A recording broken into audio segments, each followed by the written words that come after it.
Hello guys, welcome to Learning from Home channel. Now we are still under cell reference, the last part, that's the part 3, mixed reference. Now with this mixed reference, we've talked about the relative reference, absolute reference, and mixed reference. For the relative reference, you don't need to lock any of the cell. Now the absolute, we need to just lock one cell to make it as a constant. Now under the mixed reference, we must lock both cells to make them as constant. So we are going to talk about this, an example of using this mixed fraction. So we've talked about the relative, now absolute, and the last one. So let me just,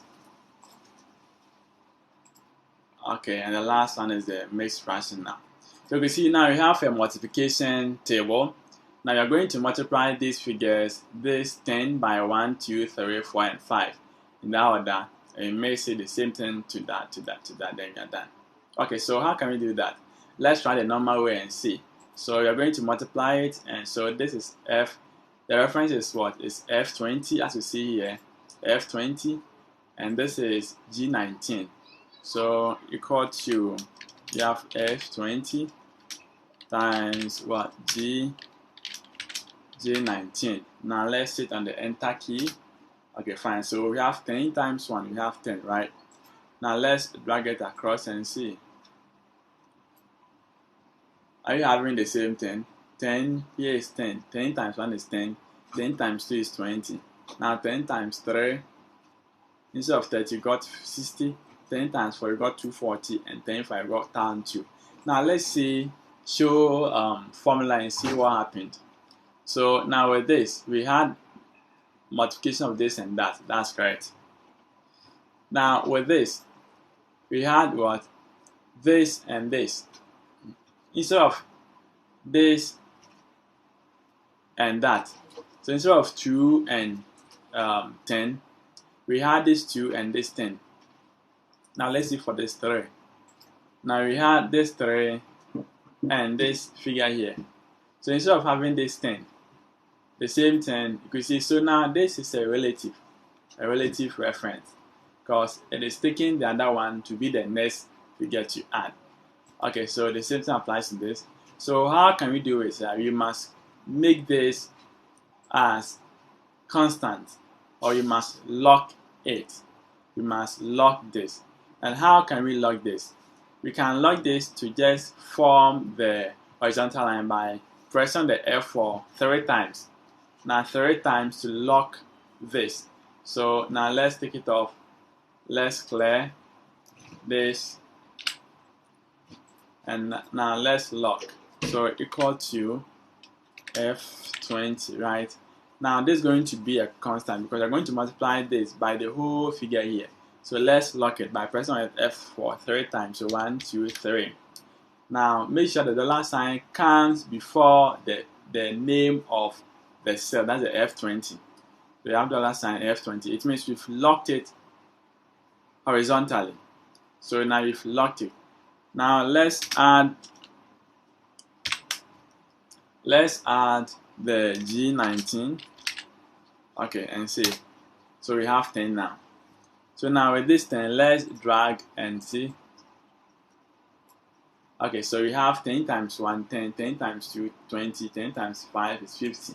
Let's show formula and see.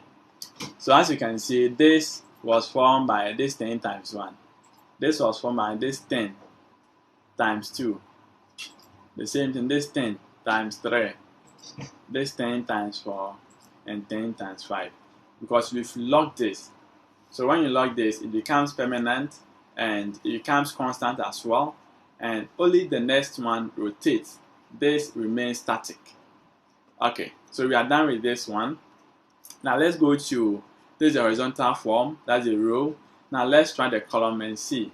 So to lock the row, we press 3 times so that the dollar sign comes before the name of the cell. That's lock the row.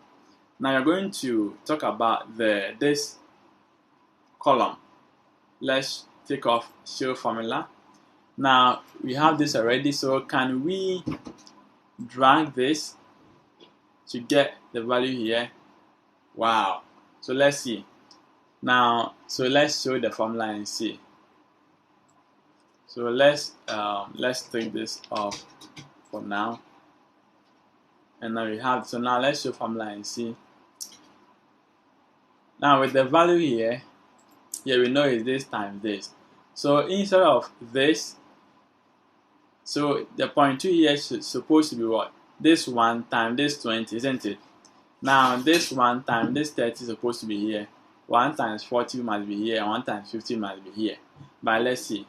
With this, we had this 20 times this 2. So it has now moved from this to this. Now let's see for the third one.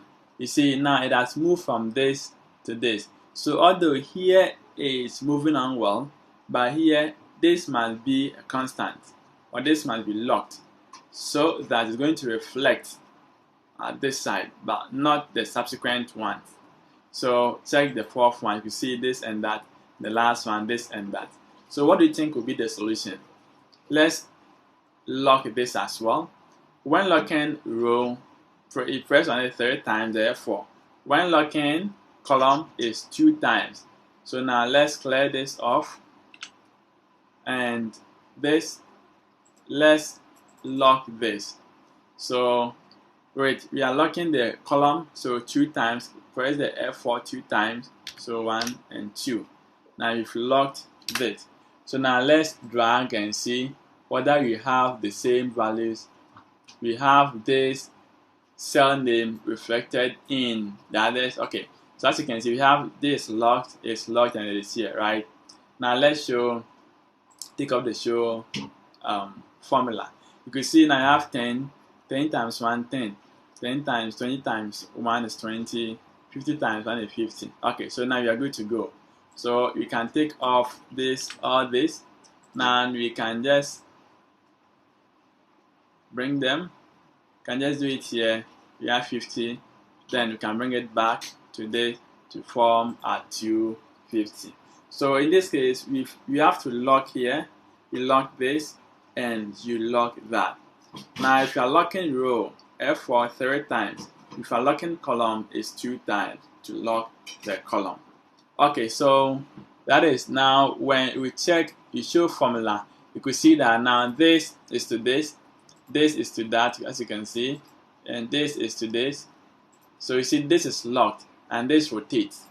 Now when it comes to this side, this is locked, this rotates, isn't it? This rotates and this rotates. And when we come to this side, this is locked and this rotates, isn't it? It rotates, it rotates. Okay, but when it comes to this is locked and this rotates, this rotates and it rotates. So that is it. So you have to lock this and lock that. By locking the row, press on the F4 3 times to lock the row. Now if you lock the column, you press on it 2 times to lock the column. And you know this is the column, this is the column, and now this is the row. So if I just multiplying this to that, this must be locked so that I can just attack or can have effect on these values here.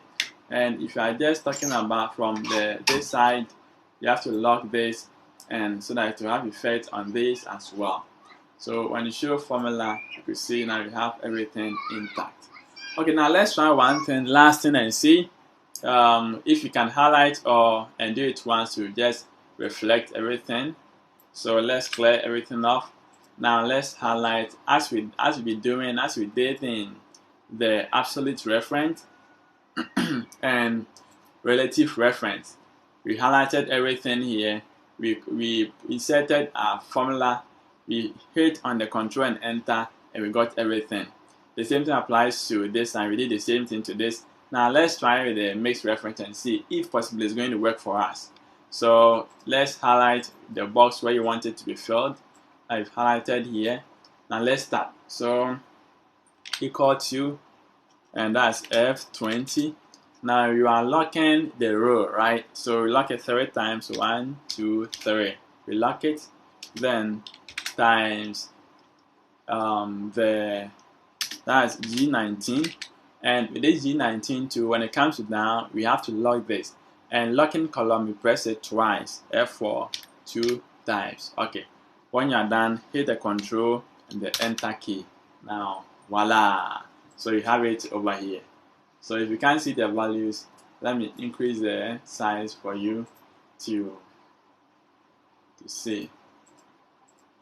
Okay, so you can see now I have 50 times 5, we have 250. 50 times 4, you have 200. 40 times 4, you have 160, and the rest. Okay, so that is it for the mixed reference, and this is the absolute reference and the relative reference. So it depends on the data that you're working on. So if you're working on a simple data whereby you don't need to lock anything, then you must go in for the relative reference. But where you want to lock one to serve as a main, as a constant across all, you must go for absolute. And if you want to set two constants, that's the horizontal and the vertical, or the column and the row, then you go for the mixed reference. Alright, so that's it for today's video, and thank you guys for watching, and I'll see you in the next video.